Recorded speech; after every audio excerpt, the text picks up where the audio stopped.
I studied a master's in ancient Greek and Latin, and some of you wanted more mythology TikToks, so I'm going to tell you about the myths that I wrote my thesis about. All of these myths come from Ovid's Metamorphoses in Book 3. Now, do you remember when I was talking about the Minoan civilization on the island of Crete, and how Zeus, disguised as a bull, whisked away Europa, a Phoenician princess, and took her to Crete and had lots of babies? Well, Europa had a family. In fact, she was a princess, so her parents were really concerned.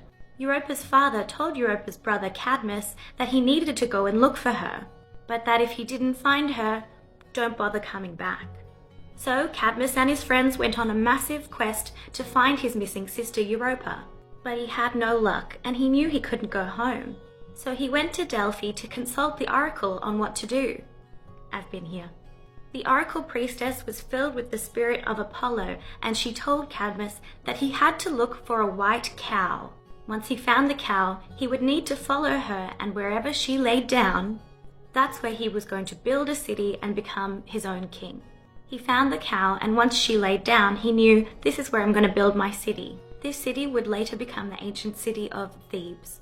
They got to work putting the city together, and they soon realized that they didn't have a water source. So a few men went off to find a body of water somewhere. Once they found a really nice stream to get their water, they noticed that it was being guarded by a serpent or a dragon.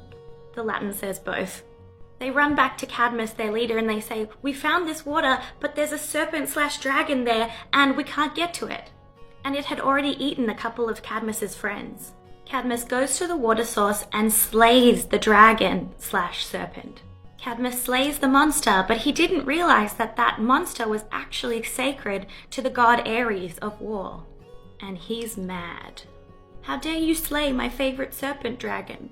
So Cadmus prays to Athena and says, "What do I do?" She tells him to gather up the teeth of the dead serpent/dragon and plant them in the ground as though they are seeds. So he does just that, and apparently it appeases the god Ares.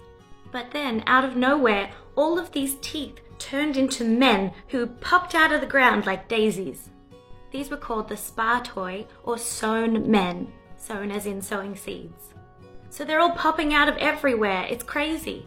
And then they start fighting and unaliving each other. Then, once there's only about 4 or 5 left, Cadmus says to them, "You must be exhausted. Do you want to come and join my city? Do you want to be one of us?"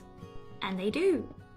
Ares seems pretty pleased with the whole situation, and he allows Cadmus to marry his daughter with Aphrodite, Harmonia. This is only the first chapter about what happens in Thebes, so let me know if you want a part 2. Also, these two turn